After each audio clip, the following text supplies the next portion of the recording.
Ouvimos as palavras de Jesus e eu já quero pedir que você abra a sua Bíblia lá no Evangelho de Mateus, primeiro dos 4 evangelhos, e abra comigo no capítulo 6, do verso 19 até ao verso 21.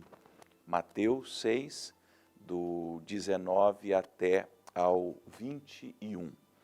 Enquanto você enquanto o Cláudio coloca no GC a passagem para que a gente possa acompanhar, já quero de antemão dizer que essas palavras de Jesus muitas vezes são distorcidas, porque sempre que a Bíblia trata de vida financeira, de prosperidade, de dinheiro, vamos ser bem explícitos aqui, as pessoas tendem a deturpar o assunto.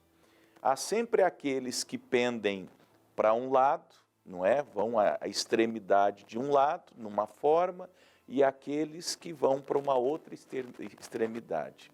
Há aqueles que pregam que a pessoa precisa, para servir a Deus, viver absolutamente na pobreza, e até alguns meios religiosos que fazem votos de miséria, a pessoa vive como um mendigo aí, fedendo até.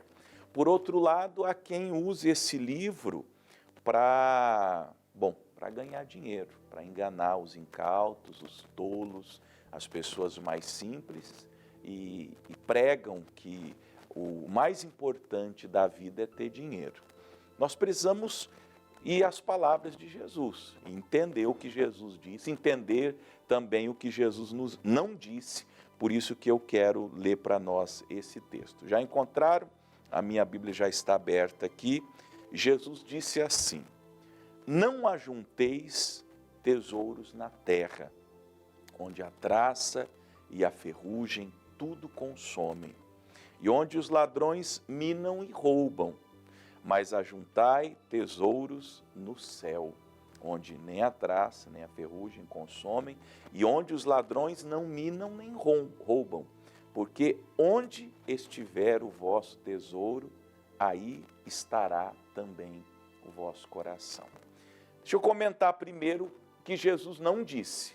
Jesus não disse, nem Jesus, nem os profetas, nem as escrituras são contra a prosperidade.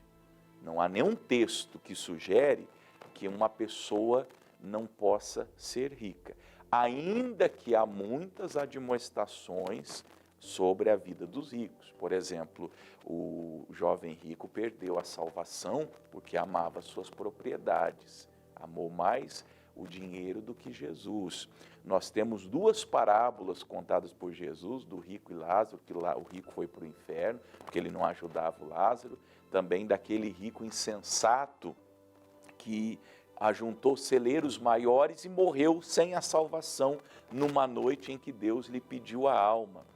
O apóstolo Paulo também testemunha que muitos membros da igreja onde ele foi pastor abandonaram a fé por causa do dinheiro. Então, não há uma proibição de prosperidade, de ser próspero, e contrapartida disso, há muitos perigos. Há alguém que tenha propriedade, que tenha posse, que tenha muito dinheiro. Jesus também não disse que não é para a gente não trabalhar. Tem gente que lê um texto como esse e fala, bom, então já que eu não devo ajuntar tesouros, então eu vou cruzar os braços e vou ficar em casa sem fazer nada. Quem não trabalha não come. Nós temos que ganhar o nosso pão sagrado com o suor do nosso rosto diariamente. Então, Jesus não disse para não trabalhar. O que Jesus está nos ensinando, na verdade? Vamos ler mais uma vez para que as palavras de Jesus entrem nos nossos corações. Não ajunteis tesouros na terra, onde a traça e a ferrugem tudo consome, onde os ladrões minam e roubam, mas ajuntai tesouros no céu, onde nem a traça nem a ferrugem consomem, onde os ladrões não minam nem roubam. O que Jesus está dizendo é que nós temos que dar valor ao que verdadeiramente importa. Eu estava nessa madrugada orando sobre essa palavra e me veio ao coração uma balança.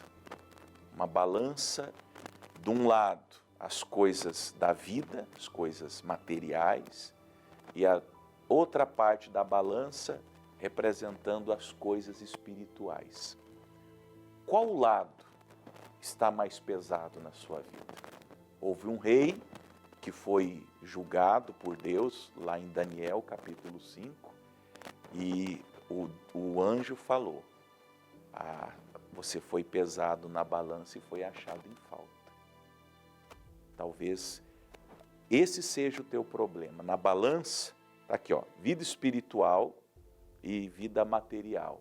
A vida material pesa mais. A vida material é aquela que você dá mais importância. Você luta por coisas que têm prazo de validade. Um carro zero, o ano que vem não é mais um carro zero. A roupa nova, daqui a 6 meses, não é mais a roupa nova. A casa dos sonhos, estucada, como diz as Escrituras, bem ornamentada, chegará um dia onde o próprio Cristo disse, fazendo referência inclusive aos templos, as casas de oração, não ficarão pedra sobre pedra que não seja derrubado. Tudo, a traça vai comer, o tijolo vai cair, aquilo que é feito de ferro vai enferrujar, o que é feito de pano a traça vai comer, e todas essas coisas ficarão quando da nossa morte.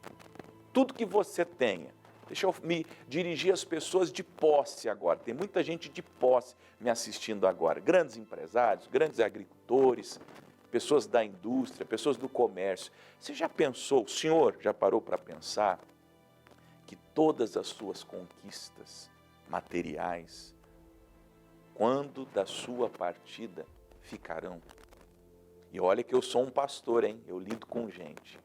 É briga por causa de herança. Bom, existem os casos anônimos, que são esses que eu participo como pastor, intermediando relações humanas e que a gente não expõe, mas tem os casos da televisão aí, não é verdade? Olha desses famosos que morreram de alguns anos para cá, os filhos se digladiando por causa do dinheiro, filhos que não visitavam os pais, agora estão brigando por causa dos milhões em patrimônios, em contas bancárias.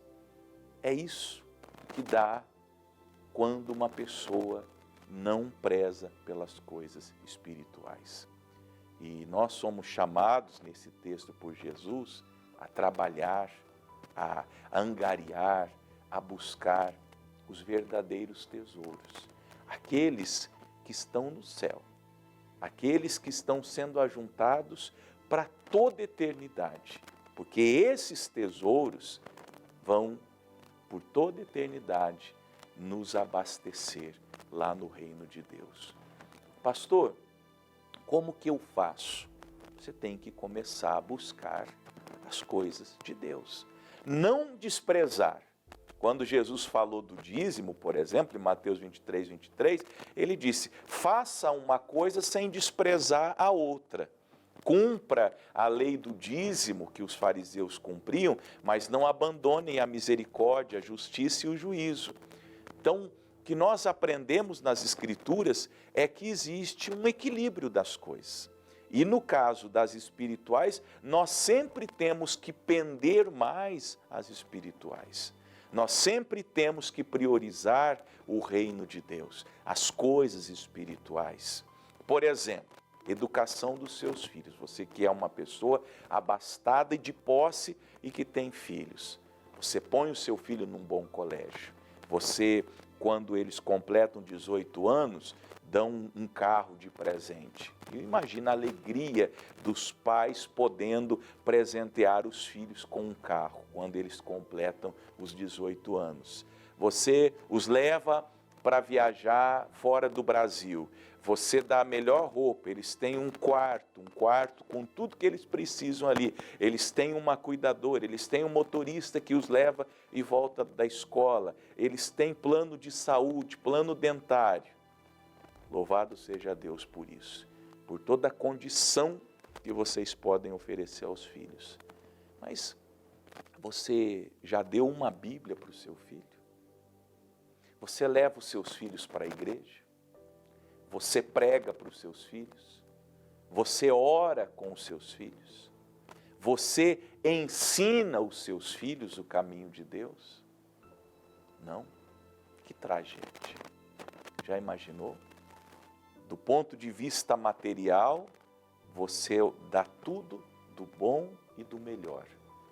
Mas você está criando filhos gananciosos, filhos que não amam o próximo, que não respeitam o próximo e que não dão nenhuma importância para as coisas de Deus. É bem possível que com essa herança material que você tem passado aos seus filhos, eles serão pessoas, do ponto de vista humano, muito bem-sucedidos. Mas quando morrerem, irão ao inferno. E vão te dar muita dor de cabeça, porque jovens, principalmente, com muito dinheiro, com poder aquisitivo, o que eles fazem? Eles vão torrar esse dinheiro nas baladas, com as drogas, com a prostituição. Basta você ver a parábola do filho pródigo. Ele sai da casa do pai com dinheiro, achando que ele é o dono do mundo, que ele pode fazer o que bem entende, e ele vai então viver uma vida dissoluta, sem freio moral, um rapaz que se deitava com um monte de mulheres, e talvez é isso que você vai colher desses seus filhos.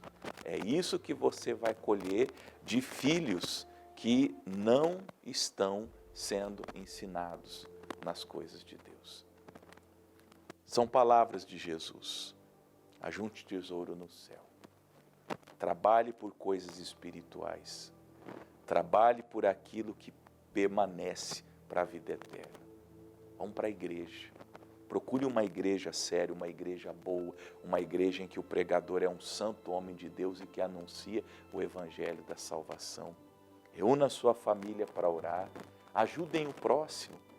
Vão fazer trabalhos sociais. Vão aos hospitais, aos asilos, visitar aqueles que necessitam. Use dos recursos que Deus te deu, da sua capacidade, das suas faculdades, das suas finanças, para fazer bem ao próximo. Aí você ajuntará um tesouro no céu. Por quê? Jesus justifica no 21. Onde estiver o vosso tesouro, o que você valoriza na sua vida, aí estará também o vosso coração. Se o seu tesouro está nas coisas da vida, vá em frente. Teu coração estará aí, você vai dar tudo de si nessas coisas. Impossivelmente, não tenho dúvida, você vai prosperar bastante, você vai ganhar muito dinheiro, você vai ser muito famoso, você vai realizar todos os teus sonhos materiais. Mas tudo isso vai ser consumido pela ferrugem, pela traça e pelo ladrão. Tudo isso.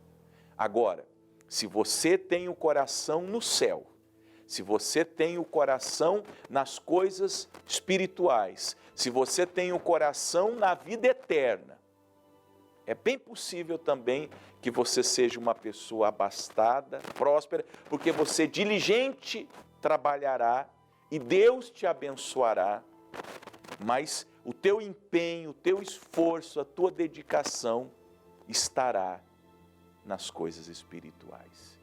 E aí você terá uma família temente a Deus, uma família feliz, uma esposa, um marido e filhos que servem com você ao Senhor. E vocês estarão todos os dias ajuntando um galardão no céu. Essa vida passa, ela é efêmera, ela é breve, ela é passageira. E quando você chegar no final dessa estrada, você adentrará pelos portais da glória e será recebido pelo próprio Cristo, como o mesmo prometeu, nas mansões celestiais. Amém?